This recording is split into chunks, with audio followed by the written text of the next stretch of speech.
I'm thinking something like...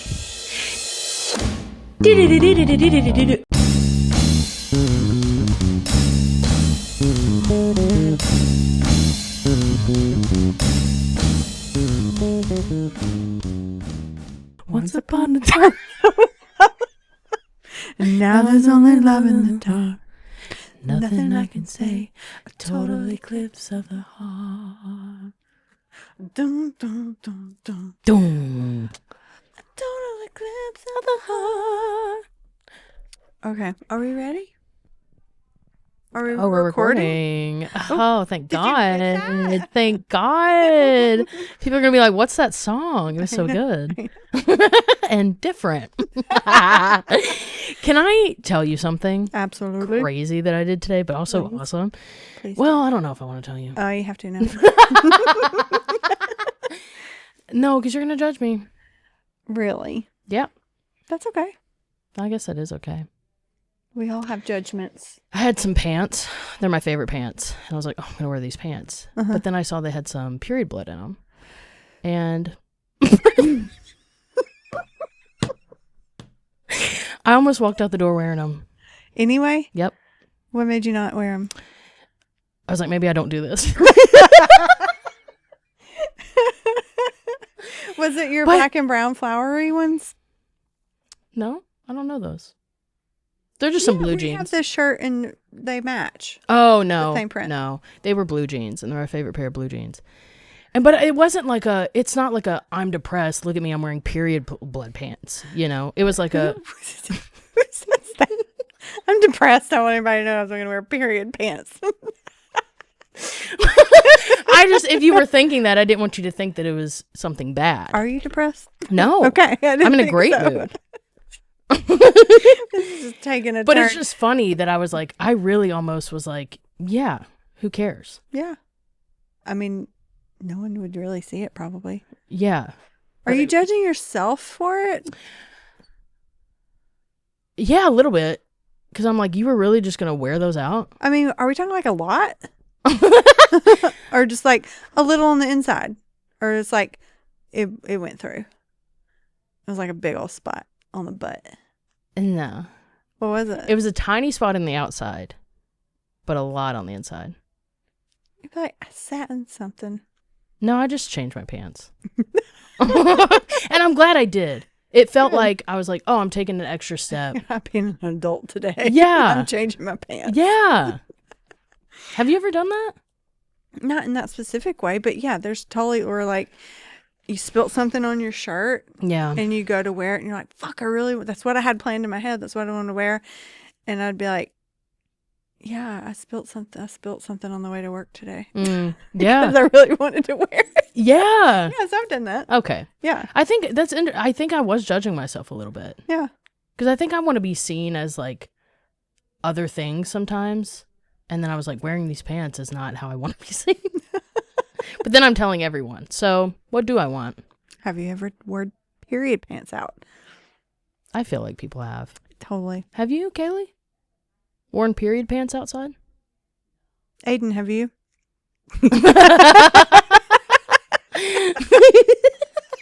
He's like, I like it. No. Anyway, that's something for me to unpack on my own. But That's pretty funny. Dude, our guest. Yes, our guest. This is our first guest in this space, and we were laughing. Oh. It was such a good conversation. It went by so fast. It really did. And I love, from the moment I saw her perform, I'm like, I love that girl. I want to go see her perform now. She's so good. Like, especially the music, how she talks about writing and the content she writes about. So personal, emotional stuff. And that's what I love about music. I'm more of some people aren't into lyrics, but I just love when you can tell someone's performing something that is like from them. True. Yeah. Yeah. And that's exactly what how she performs. Yeah. What she performs. And just so interesting. She's not only a musician, she's studying to be a chaplain, a Buddhist chaplain. She works in the prisons doing like meditation. It's just a really great conversation. Yeah. She is a warm, gentle spirit. That's how I experienced her. I felt like I could tell her anything. Oh, yeah. you know? Very laid back. Yeah, I love it. Yeah. I wanted to learn more about her and just her viewpoint on things. Definitely. So, yeah. I think I'll enjoy it. Madeline Finn, that's her name. So definitely look her up and enjoy this episode. Yeah. Crusty crazy. That's my mic check every single time I check a mic. It's always We that. always say what we had for breakfast. Well, I didn't have breakfast. Does a cigarette count? Let's start there. I've never watched SpongeBob. Wait, so, actually? Yeah. When Really? were you born? All right, everybody calm down. Let's all take a deep breath. I watched a couple episodes, but not like a lot. So it is like it's hard to have, even in business meetings, people will be like, it's like that one episode of SpongeBob. And I'm like, I don't know that. I don't know it. Yeah, are you even a millennial if you didn't watch SpongeBob? Are you millennial? I am. See, this is concerning to me. If I would have known that, I don't know if I would have come on the podcast. Are you mad? Mad. Oh, come on. I don't think I'm a millennial. What's the one a little bit before that? X? I think I'm Generation X. Whoa. Okay. Whoa, in the flesh. Wow. What's the age range? The years? I have no idea. It's whether you've seen SpongeBob. I think that is the marker. I've seen SpongeBob. To where you could quote episodes. I couldn't quote episodes, but I know like If I ask, Patrick and okay, well, okay, Squirmy. what's the name of the squirrel that lives with I them? don't know that. I know. Steve. I know. Okay, go. Sandy. Sandy, what? Bottoms. No, wrong. Fuck. Cheeks. Sandy underwear. Fuck. Cheeks. Sandy cheeks. There's a lot of innuendo in SpongeBob. Maybe that's why I'm like this. I think I could go back and watch it and still like it. Absolutely, you could. Yeah, because it's It's older. I was not a child when that came out. I was older. Like how old? Well, I'm not exactly sure when it came out. I feel like I was like in college or Wow. maybe high school. Oh my. And you were watching it? It's like The Simpsons or something. Okay. You know, I don't know. It's like, I remember I had a SpongeBob sweatshirt my brother got me for Christmas because I liked SpongeBob. Okay, Die Hard. I love it. Well, isn't the pineapple under the sea? sea? Yeah. Get it. So- Okay. All right, so our next piece of homework is we got to get you on board. Okay. Dude, I'm so glad you're here. Me too. It's crazy. I'm freaking out. I'm freaking out. I love your energy. So kind. Yeah, just like Thanks. so warm and welcoming. And I saw you prefer Maddie instead of Madeline. Yeah, Maddie's like my like friend name. Madeline is the name that I use so people don't look me up on the internet as Maddie Finn because that's what I played under in high school. So if you Google Maddie Finn, you just see all my high school music. So And you don't want people to see that? I mean, I did just mention it on a podcast. That's too late. Yeah. So Maddie is absolutely fine. Okay. I saw Maddie at my friend's album release party, and you're so good. That's so kind. Thank you. Yes, and your music, oh god, it's just so it's emotional, but it's about emotions. Yeah. Lots of emotions. Well, it's hard to not be about emotions when you're married to a therapist, and you also like have been through so much therapy and like trauma stuff. And I also am I teach Buddhism. I'm a Buddhist meditation facilitator, and At Wild Heart? yeah, I'm Very cool. on the board of Wild Heart. Yeah. I'm a teacher there and soon to be ordained through them too. And then I started school a couple months ago to pursue chaplaincy. So like the overall goal is to end up in prisons working with incarcerated people. Very cool. As like a spiritual director and chaplain. So when you do that and you're married to a therapist and It's all around you. religious trauma, you're just like, well, I can't write about anything else. So Wow. yeah, very emotional. Has it been? I have love you that, though. written- I know, so dope. To me, that makes good music. It When you can tell the person feels what they're singing, Mhm. that's my favorite. It's important. Yeah. Yeah, it was you talking about your songs sometimes, and I'm not a musician, so this is whatever, but they'll be like, yeah, this one's about cheese, and I'm like, cool. But the meanings behind your songs it just hit me Aw. so hard. And then you would sing the song, and I'm like, oh, this is gorgeous on top of that. Aw. Y'all. That's so kind. That's so sweet. Thank you. But has it always been that, I don't know the right word for it, like deep, like vulnerable? Yeah. Yeah. Yeah. Yeah. Yeah.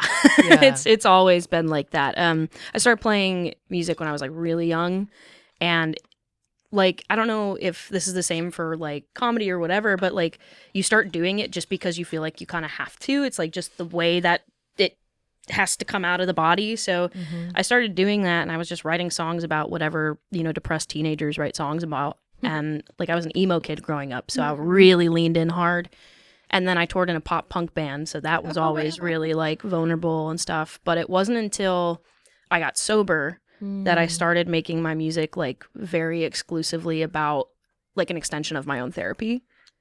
So yeah, this whole like past year and a half has been writing this record that's all about internal family systems. Wow. So That's yeah, very and cool. each song is from a different perspective different part. of a different part. That's So very cool. Isn't that so cool? That's Yeah. very cool. and it's all based on like, okay, well, if I've always kind of just like told people the project is, imagine that part is sitting across the table from me, and I'm like giving it a cup of coffee, and I'm saying, how do you feel about Yeah. this whole getting sober business? Like, where are we Yeah. at with that? Just checking the temperature.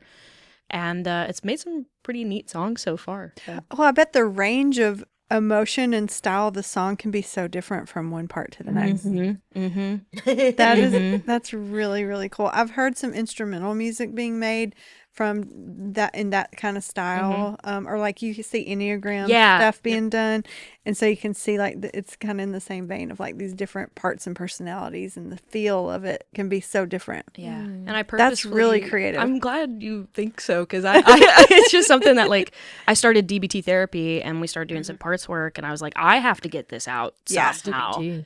DBT is dialectical behavioral therapy. Yeah. And the podcast that I'm a co-host on, we talk about DBT therapy and its connection to Buddhist Dharma, because they're Whoa. really close.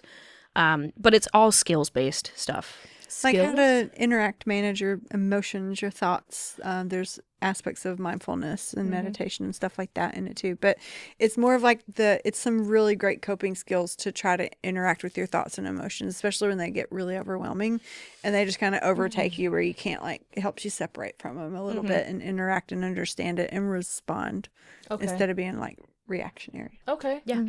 Have you, like, writing these songs, have you had moments where you're like, I gotta put this down? Oh yeah. Oh yeah, all the time. Sometimes when I'm playing them, like out live. I remember the first time I played only songs from the new record out live. It was just me solo in like the Bowery Vault, which is this tiny like 30 cap room, and I got done and my wife came out to be like, it was so great, and I was like, I am shell shocked right now. It was like it was really difficult. But yeah, I've had a lot of songs like that. What was difficult about it? You know, every time I perform, I try to use it as a way to like let a little pressure off the emotion that's behind the tune. Yeah. And so when I'm performing, I'm like in it. Like I'm in Yeah. that moment, whatever is happening, like that's what I'm meditating on. And so when you go from like, okay, I'm singing a song from my 23-year-old self's perspective, and I'm singing a song from my dog's perspective, and That's like a lot it's a lot. that can get. It's a lot. So Stirred up. it's just like, whoo. Do you feel like you're releasing it when you're singing? Like, does it You feel know- like a release, or does it just feel like we're going to stir the pot and then I got to go do something with it afterwards? You know, I do feel like it's a release, or else I probably wouldn't do it. Yeah. You know, yeah. I think it lets a lot of pressure off Mm-hmm. instead of it all just living in my world.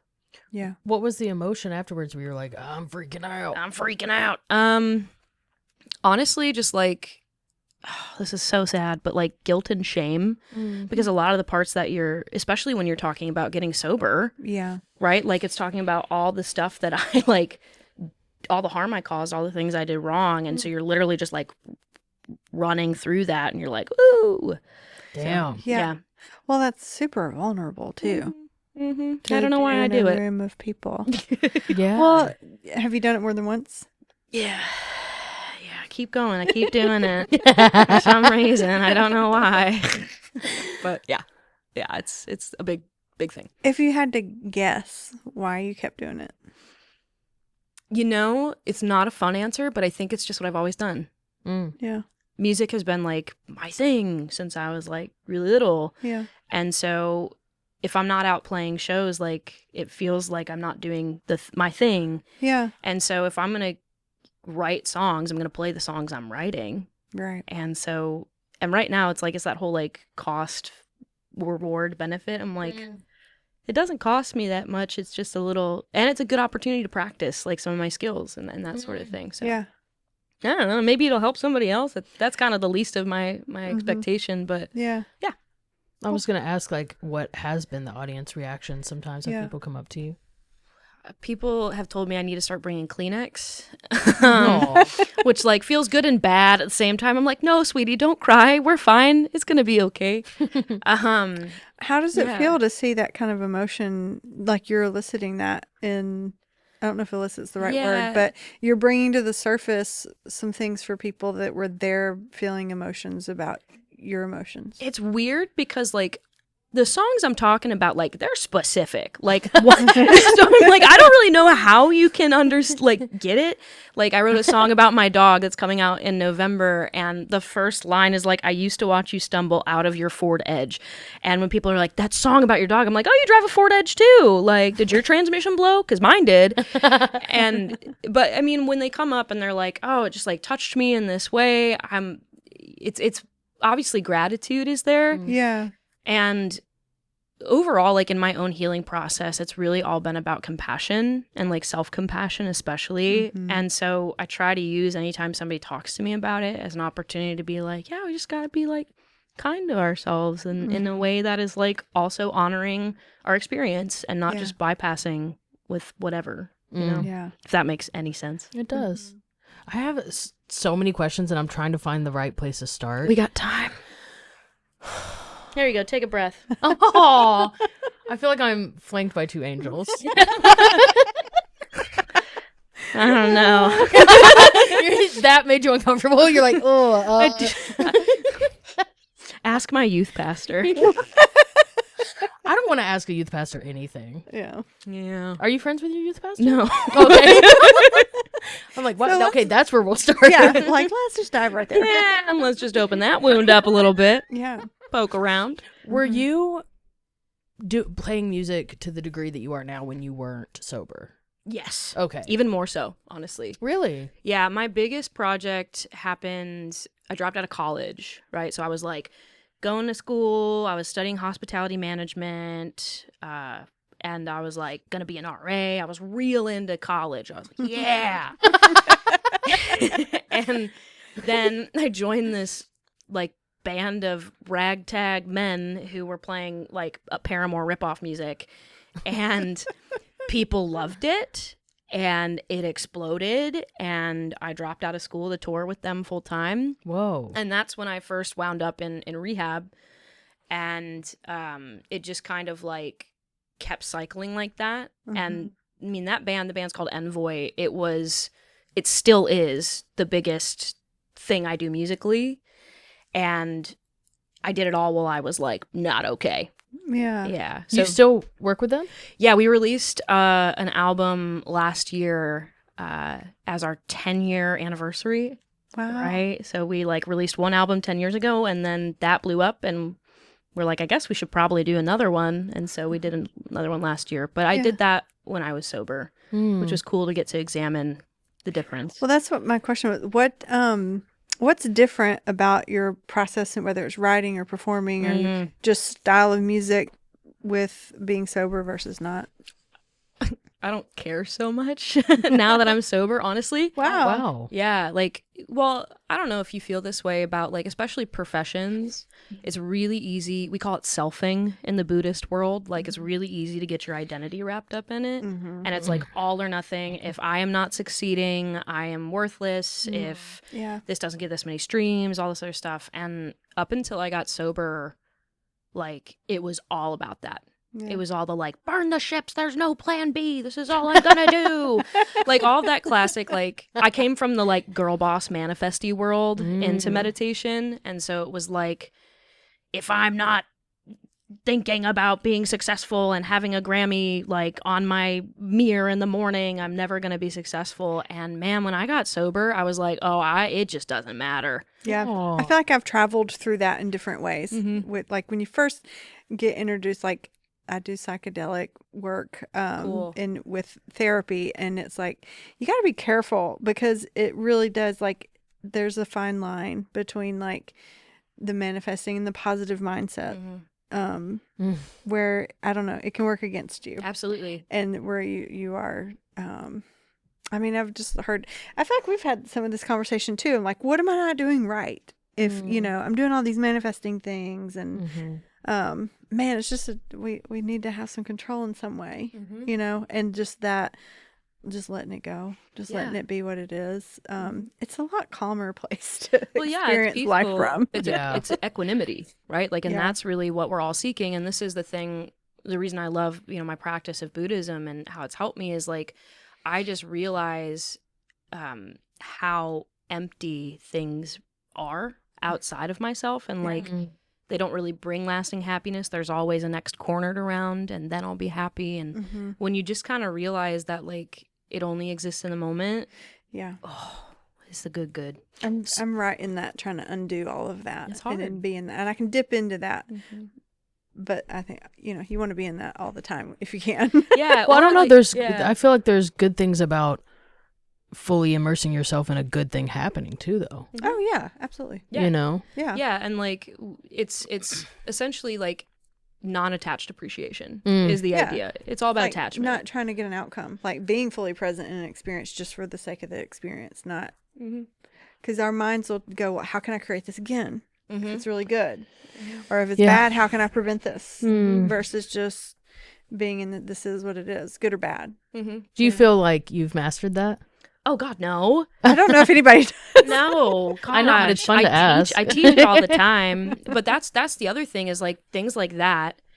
Like when you're practicing how to be mindful and present with whatever arises, it is a practice, and I think we lose that word. Yeah, really often. Of like we have to practice it, and in order to have ways to practice, you have to be willing to be a beginner.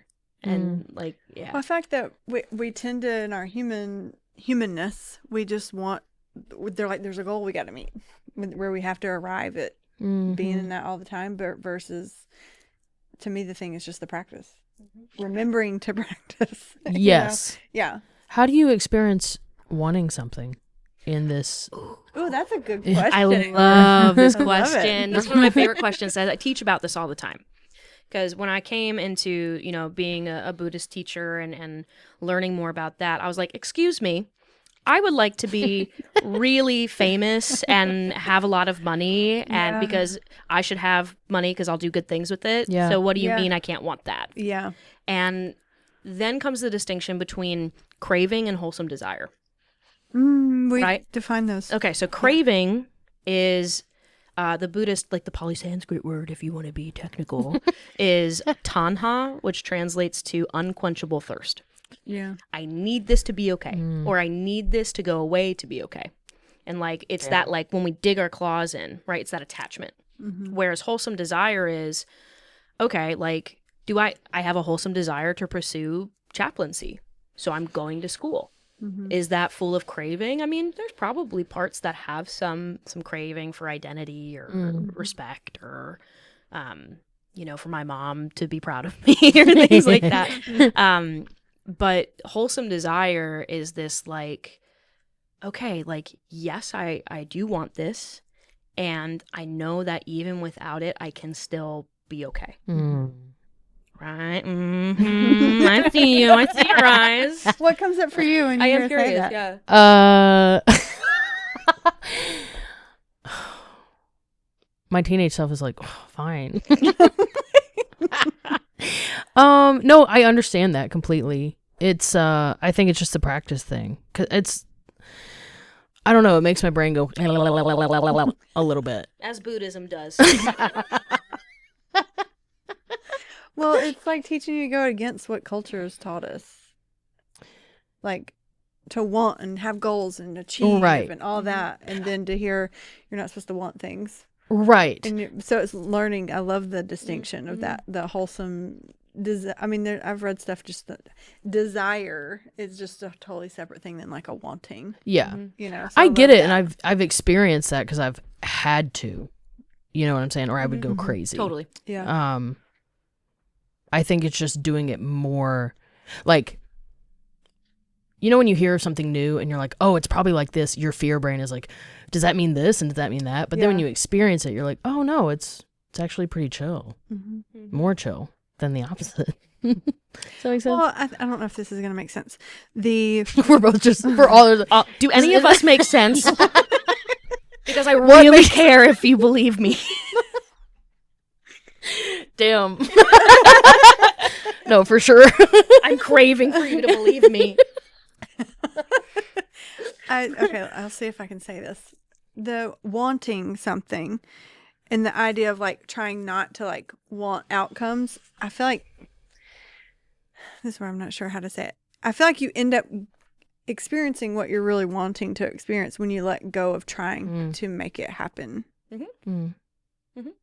Yeah. Okay. Yeah. That tracks. Yeah. Because I mean, especially in business, that's what I've learned is like where I would get stuck, and time again, I would get stuck and feel like I couldn't get past a certain point, or like nothing was happening. And it was when I was trying so hard. And then when I finally was just like, you know what? I don't care what happens, just whatever. And the energy shifted and it felt like a relief, but then things started happening. And so it's just over and over of just like trying to make something happen, whether it's in business or anything else. But then you get into like mindset and manifestation and stuff like that, where I do think your thoughts are powerful, that if you live in constant fear of something, you'll walk right into it. You know, it's like when you're shopping for cars, you're looking for a certain car, you're going to start seeing them on the road all the time, right. you know? So it's just, there's so many different aspects to it. But when we can just learn to let go in a sense, and we end up getting what we're wanting. Totally. Yeah. When you think about like being a chaplain and you're thinking about it, do you say to yourself, I'm going to get that, but it's okay if I don't? Like, how do you? I honestly, it's so much more about like, for me. Okay, let me run myself through the script. Okay, when I'm thinking about being a chaplain, yeah, part of me is like, yeah, I'm gonna do that. Like, I'm gonna do that, and again, like, nothing wrong with that. Nothing wrong with like wholesome desire, whatever. And like a wholesome desire doesn't mean you have to change the world. A wholesome desire could be like, I'm gonna get a bagel. Yeah. You know, like it's just the difference is the attachment. And I guess if I don't get it, and I think that's the thing I have as a practicing Buddhist and as somebody who's been through as much like therapy and that sort of stuff, I have to realize that like part of me says like, yeah, that's my intention. My goal is to do this, and I'm going to continue to like show up every day and write my stupid thesis papers and like study stats. Why am I studying stats? And there's math involved? I dropped out of school, so I have to take all the like gen eds. What? Yeah. For Buddhist school? To be chill? Because you have to have like a master's degree, and apparently to get a master's degree, you have to have a bachelor's degree. Oh my God. So I'm doing all that. But so part of me is like, yes, okay, I'm going to like keep doing what I need to do. And I still think like, okay, tomorrow, you know, like something could change. 5 minutes from now, something could absolutely change. And it could make it so I can't pursue chaplaincy. Like, what if something happens and I lose my voice? What if something happens and I, you know, like need to be a caretaker for my wife more than I am right now? Right. Or what if, like, I don't know, somebody calls me and says, hey, I want to take you on tour as a bass player for the next 2 years, and it pays really well. You're like, I'm going. Right? Like, yeah, I'll do it. But so that's the thing. I think there's just like, I know what I want to do, and I also know that in itself, it is not permanent. Yeah. Yeah, dude. Do you trust that life has your best interest in mind? Ooh, that's a loaded question. Honestly, good with this. Well, I mean, honestly, no. The way she's been acting, not really. Kind of a bitch. Again, did you hear the part where my car transmission died? Well, so it goes back to Buddhist stuff, right? Like, I'm just going to talk about I guess you didn't know you were getting like Buddha town, but there's this first noble truth of what we call dukkha, which is this underlying unsatisfactoriness to life, right? There's this, like, everything is either imperfect, impersonal, or impermanent. And so for me, it's less about if life has my best interest in mind. It's what do I do with life gives me?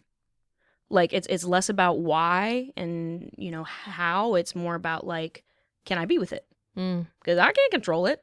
It's more about the relationship with yourself. Yeah, my relationship with myself, my relationship with the universe, my relationship with God, if you want to call it that, with others. Yeah, I don't know if that answers your question. Do I make sense? It does. Yeah, you do. What brought you to Buddhism? Rehab. Tell us a little bit about what got you to rehab. Yeah. So it's interesting. I've been my first round of rehab, right? Because we all got plenty. My first round of rehab was actually for an eating disorder. Okay. So in college, when I dropped out, I was touring full time and eating like soup out of a can. And then I just realized, I could not eat. That's an option. And then something about that gave me a lot of like this sense of accomplishment that I was really missing, because I would not eat and lo and behold, like, lose weight.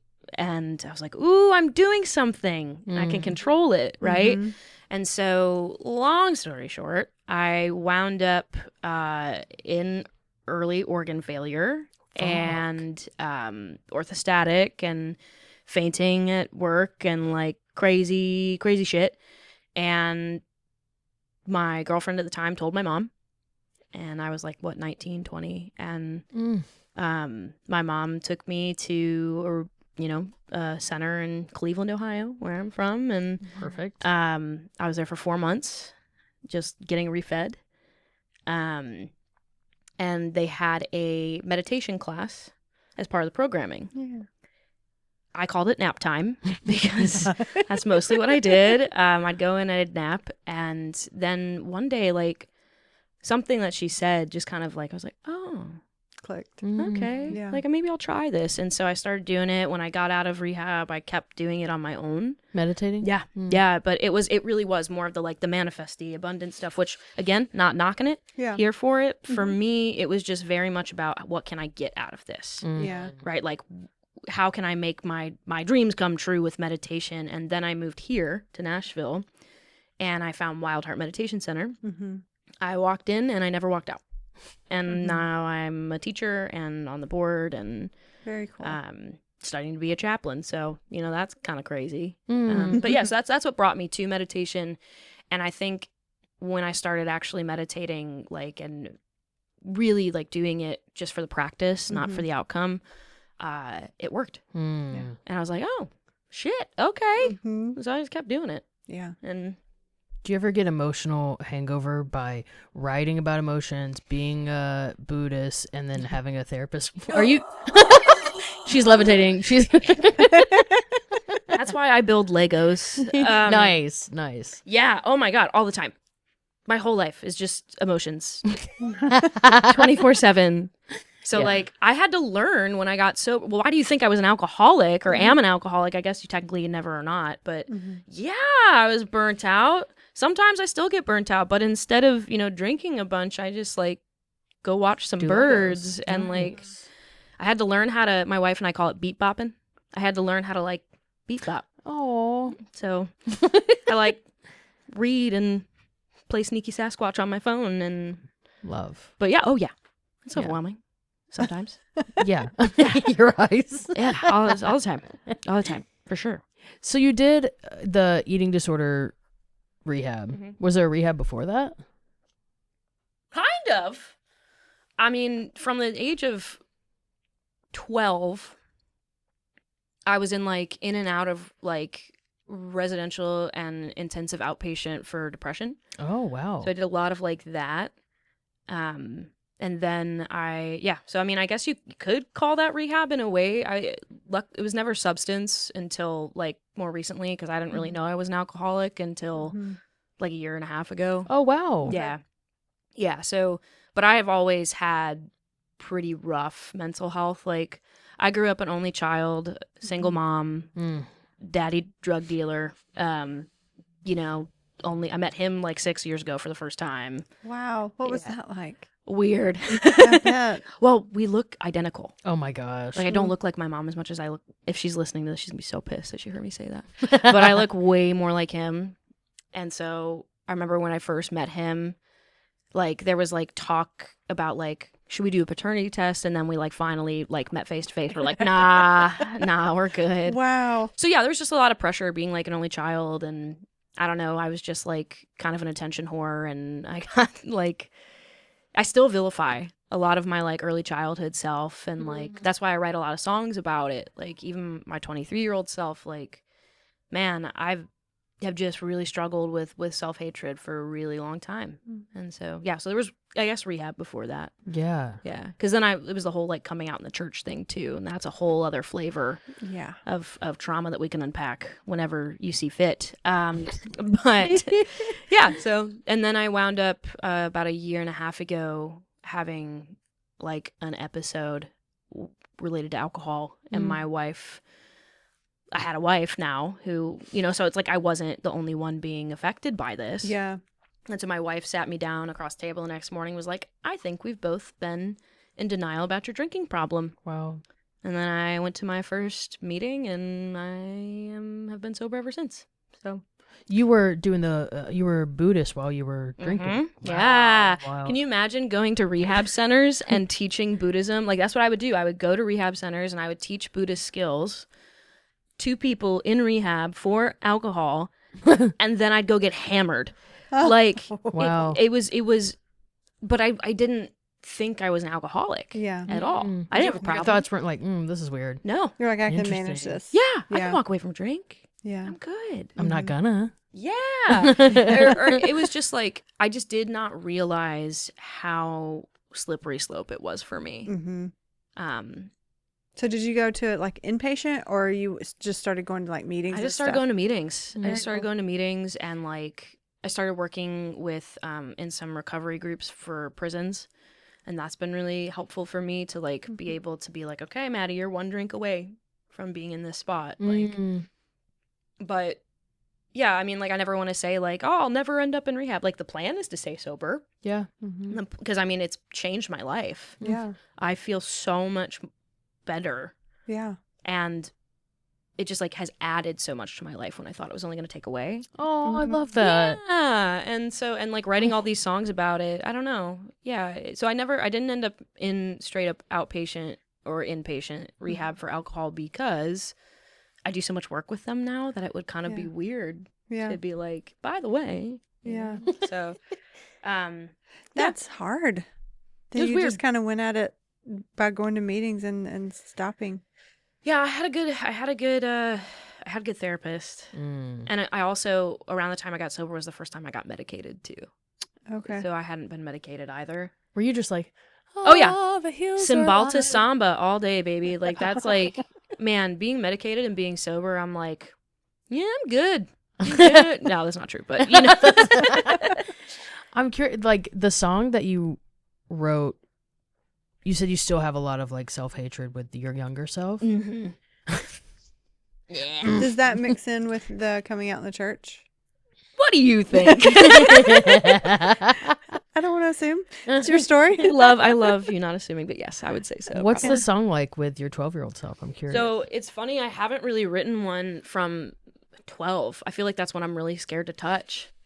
I've written one to my inner child, like to the one that's like in here right now. And then I've written one to my 23-year-old self, which was probably the height of my alcoholism.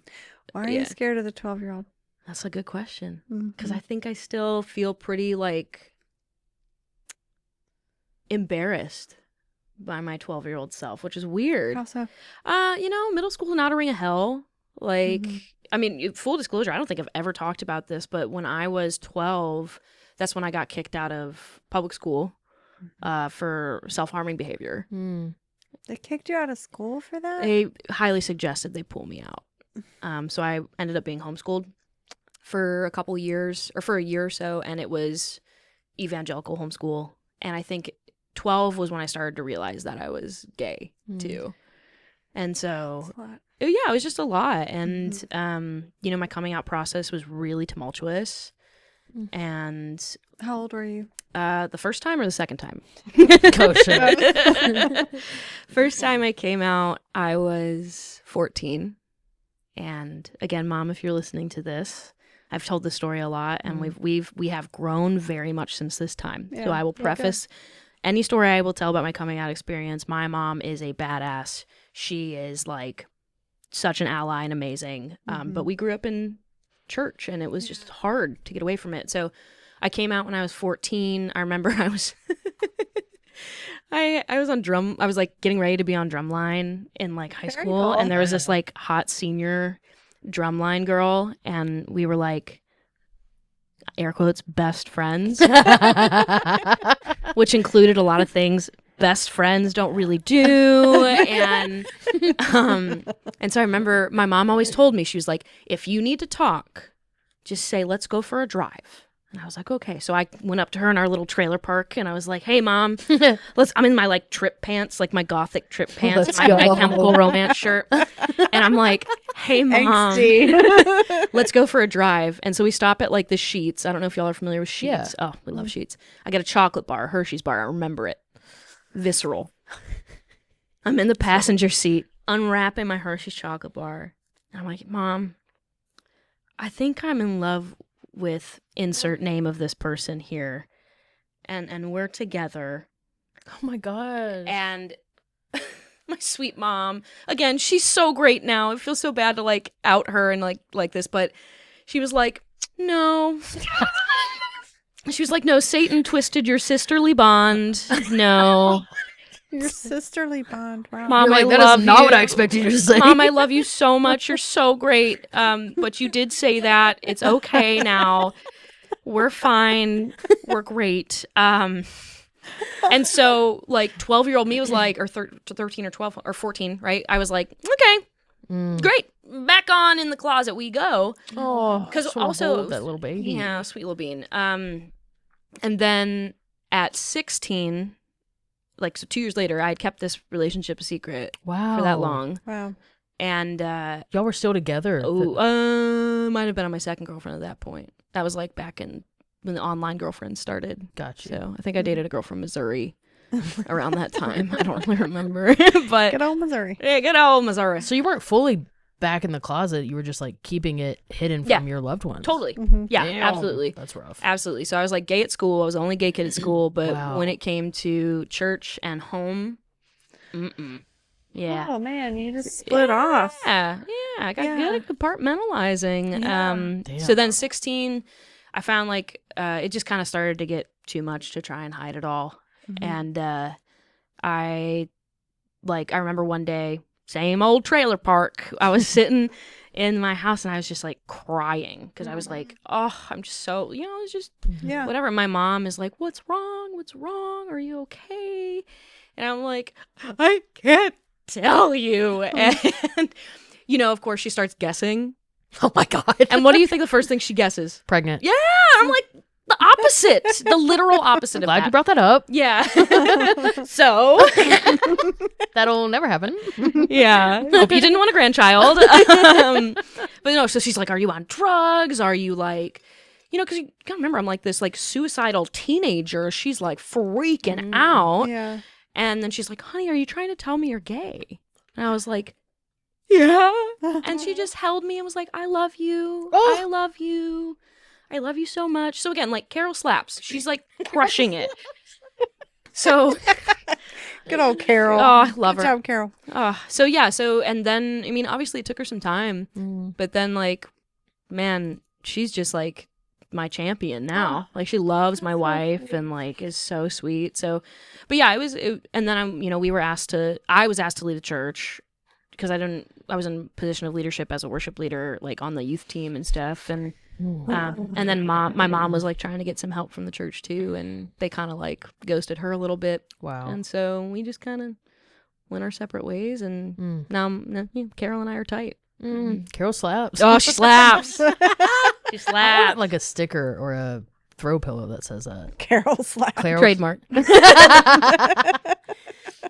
I'm curious about the you saying you're embarrassed about the 12-year-old self. Are you embarrassed about what's embarrassing? Like how she did things or what happened to her? Like what? Like I think I really struggle. I don't know. I mean, there's just like this embarrassment of like, I was such a like little bitch. Like, I was like constantly just like always depressed, always upset, like always looking for attention, like pathologically lying to try and like get anything from anyone. Right. And like, I was 12. I was a child, right? Like you have to be survival skills. Yeah. And you have to be gracious with that. Yeah. And so it's like, but I think there's still a lot of like, there's a lot of like baggage there. Yeah. That's still like, I would say that's when my self-hatred kind of started to show up. And it's like, okay, I have a joke like the only thing I've loved more than my wife ever in my life is my self-hatred. And so it's like, after healing as much as I have, going back to that feels like pretty Have you ever big. written a song from any part of yourself to that 12-year-old? Have I?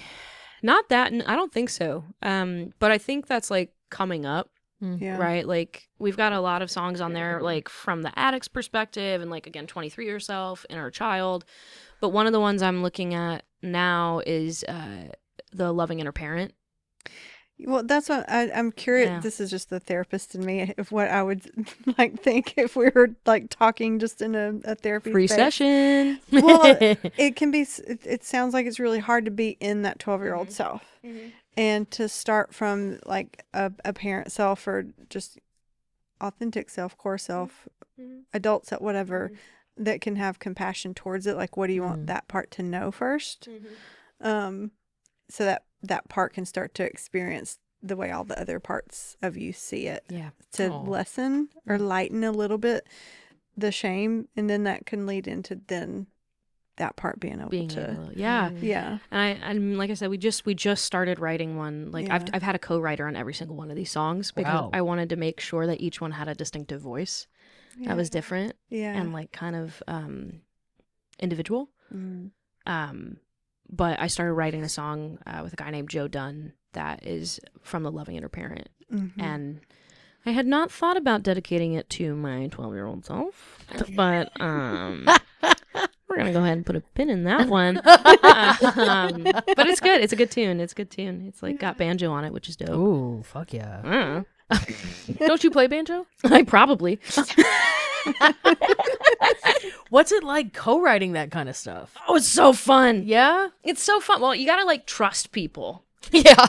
Well, yeah. You really got to trust people. So I just pull in like the homies and I'm like, okay, we're writing, like this is the song I'm trying to write from. I remember when I wrote the one about my 23-year-old self, that was like, and so I had to pull in like one of my most trusted people. Her name's Meredith Roundsley, like one of my favorite writers in town. I play bass for her, like, and I was like, we literally just talked about what I was like when I was 23 and put it in a song, and like she held such good space for it. So yeah, that's awesome. Yeah, I gotta. But most people I'm writing with have done a lot of therapy, or else they're like, I don't understand what you're doing. Yeah. So, yeah. Yeah. Have you ever written, or do you ever write stuff that's just like, it's a beautiful day? It's a beautiful day. No. I mean, okay, yes. Okay. There's this holy grail of music called sync licensing. Are you familiar? It's when you get your songs in movies and TV shows and ads and that sort of stuff. I have a secret project where we only write for sync. And so it's like, into the great unknown, and it'll make me like $4,000, and then Amber wants a whole album of that. Great. Yes, let's go. Great. Done. So yeah, I mean, like on the other side, when it's not as much about artistry and it's more about musicianship and that sort of thing, like yeah, for sure. Dude, that great. So do you sing and play bass? So I sing, I play bass, I play guitar, and I play piano and banjo. And sometimes, yeah. And then I was on drumline. You like do it all. I have fun, but bass is my favorite. Yeah. So like that's like part of my main income is I play bass for other artists in town and like tour as a bass player. That's like a dream, right? It's pretty fun. Yeah. It doesn't suck.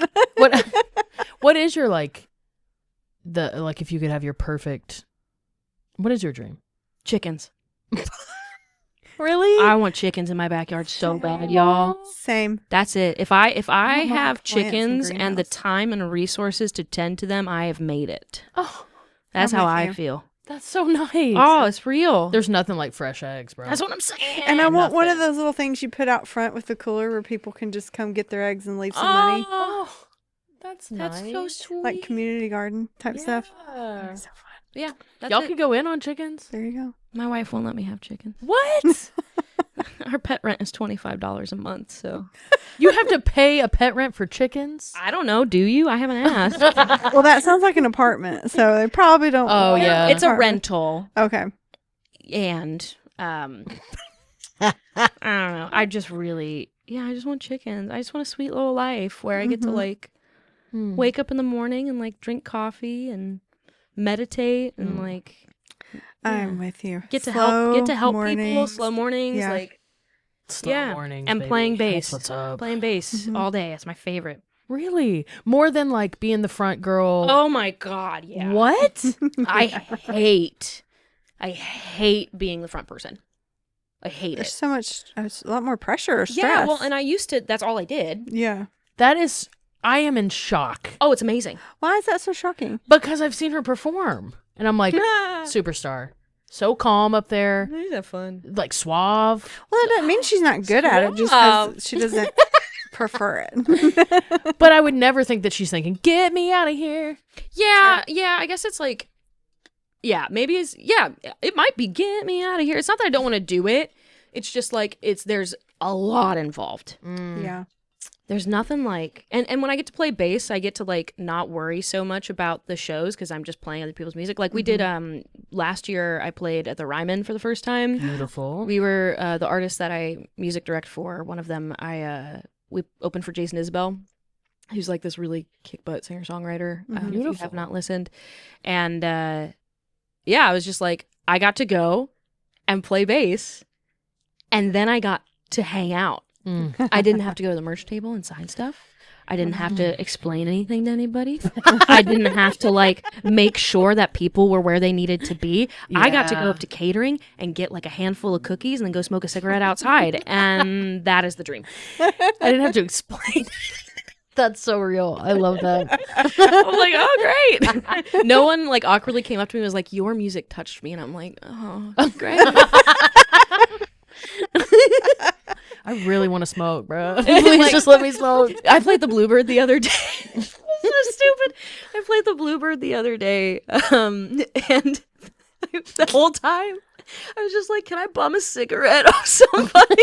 So this guy comes up to talk to me, and they're from Canada, and they're like talking to me like, "Oh my gosh, your songs," and like, "What about your dog?" and all this stuff, and I was like, "Mm-hmm." Mm-hmm. Meanwhile, I'm like eyeing the cigarettes in his pocket. I'm like, I know, and he's like, I'm like. Give me those. And he's like, I got a cigarette for you. I was like, I know you do. What? I didn't even. You do? I am trying to quit smoking. It's not going well.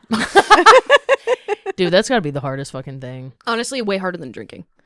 Like quitting drinking. Really? Oh, yeah. Why? Because it's like. It feels like more of a chemical dependency with where I am at and where I was in my alcoholism. Mm-hmm. Like, I don't think my alcoholism became too chemically dependent. I think my nicotine is like, Yeah. my body, like, without, like, I don't even like it. It's not even, it doesn't even taste good. I used to smoke a long time ago. What kind of cigarettes did you smoke? The American Spirit. Of course Which you color? did. Which color? Yellow- Which? the gold, I'll not take the it. light yellow, but the gold. Okay. My girl. All right. My girl. All right. I also feel like Do smoking. you have any? No, I haven't done that in a very long time. But I just picked a date, and I had to have a surgery, and I had to be in the hospital for like 5 days Can't as a smoke in the recovery. And so I was just like, that's it. And that was it? That was it. Damn. I still sometimes will see. That was years ago. but sometimes I still see somebody smoking and drinking coffee. And I was like, but I know it'll make me feel sick if I do it. Right, exactly. And I hated it. Like, I got to the point I was just like, why do I do this? I'm so sensitive to smell. I have migraine. I was like, Same. I have no business smoking. Bingo. They trigger my migraines sometimes. And Yes, I get like boy migraines. Yes, same. And I was like, what? do you get an aura? I did not. Never got auras. I mean, not the visual ones. Okay. There's What is some, that? like, well, an aura can be considered anything as like a prerequisite because there's 4 phases of a migraine. So you can, but typically you see little rings or little splotches in your visual field. Gotcha. So I don't get those. It's cray. Dang. Yeah. Cray. So yeah, no business smoking, but I do it a lot. Yeah. I don't know why. Well, One day I'll quit. Well, I mean, to me, it was always I think like I waited tables and it was like, to me, it was like a time I could sit down and have slow. A minute. Like, yes, I feel like that's what I end up tying it back to. yeah. So, yeah. Beautiful. But I feel you there. Makes me want a cigarette real bad. We're wrapping up, but I want to know how you and your wife met. We met, I moved to Nashville June 1st, 2019, and got on Bumble that same day, and we matched on Bumble that day. Oh my God. And a week later, we went on our first date, Wow. and we've been together ever since. That's pretty cool. Married for 2 years, together for 5, 6. Hmm. Yeah. Oh, she's the best. I love it. She's the best. Marry a therapist. It's great. Yes. Good stuff. Does she successfully therapize you without you knowing? Or do you know all the tricks? Yeah, when we first started dating, I was like, obviously like drinking a bunch and like having fun, and I have a habit of not drinking enough water. And so she like, I don't know how she did this, but she convinced me that she thought it was hot when I drank water. Like, she's like, oh my gosh. Like, I would go to drink water and she'd be like, damn, like you look good. So you just do it. So I would just drink water and be like, hey girl. Now you're drinking it all weird. And then I realized I was like, wait, I know exactly what you're doing. Fuck you. Come on. I'm boycotting water. It took me a couple weeks to figure out what she was doing. Oh, Pretty smart. Sneaky. yep. We love her. Oh, of course. Yeah. So we like to ask a couple questions. Just a couple. Yeah. All right. I'm in. What is the Square root. I'm taking stats, remember? I was about to say you have to know this because you want to be Buddhist. I can't with that. That's too much. Chaplaincy, baby. It's crazy. It's something. What is the worst advice you've ever received? Whoa, that's a good question. I think it would probably be the like burn the ships, there's no plan B thing. Like, especially with music, the whole like if you have a plan B, you're not gonna make it. And I was like, nah, ick, big ick on that. And when I finally gave myself permission to have a plan B, my plan A started working. So, like, it's exactly what we were talking about, just letting go. So, I think that's the worst advice I ever got, maybe, was to, like, burn the ships. Yeah. I hate that shit. So, It's fun to say, though. Burn the ships. Colonialism. best advice. Sorry, I'm also taking early U.S. history.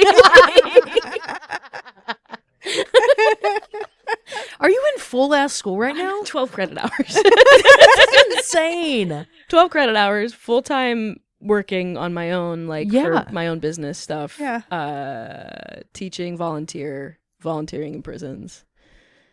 And Well, thank you for taking the surviving, thriving even. The raving. Thriving. We don't have time, but I want to talk about that prisons. We'll chat. Okay, I would love. Chat off air. We can't.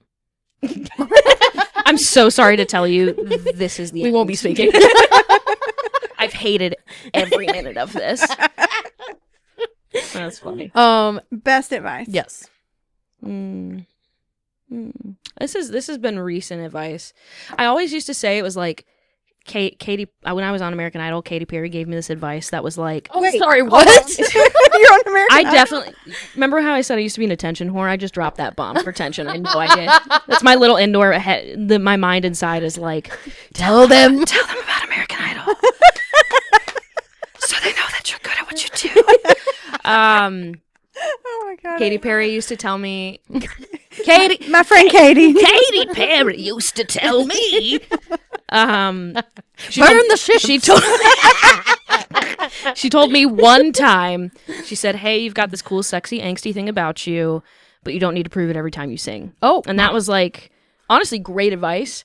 But career-wise, I've gotten a new piece of advice that I love, which is don't take critique from anybody, like on your art, from anybody who could benefit from your success financially. Ooh. Right? Like, just if you want some feedback on art, like, don't get it from people who could stand, who like could benefit off your success. So that's been really great advice. But I'm just gonna go ahead and say the best advice ever is just whatever the Buddha said is probably good. Go with that. I love that's the piece about the art and taking advice, like with management and stuff. Have you come to that? Yeah. I'm It's interesting. no team now, baby. Like we were Wow. gonna release this this album through a label, and I was like, no. I mean, Because they had opinions. yeah, like where's the hit? And I'm like, no, we're not playing that game with this stuff. Yeah. Maybe with another like record, but this is too personal. It's too vulnerable. I love that. I'm not trying to make a hit. Like Good. that's just not why I'm here. Mm. And I'm going to school, so I don't need to really worry about it anyway. If I make money, sure, it's fine. Well, I will be listening. Aww. On I know. repeat. Do you play around anywhere? Yeah, I play often. The next show I've got is at the Bowery Vault on November 19th.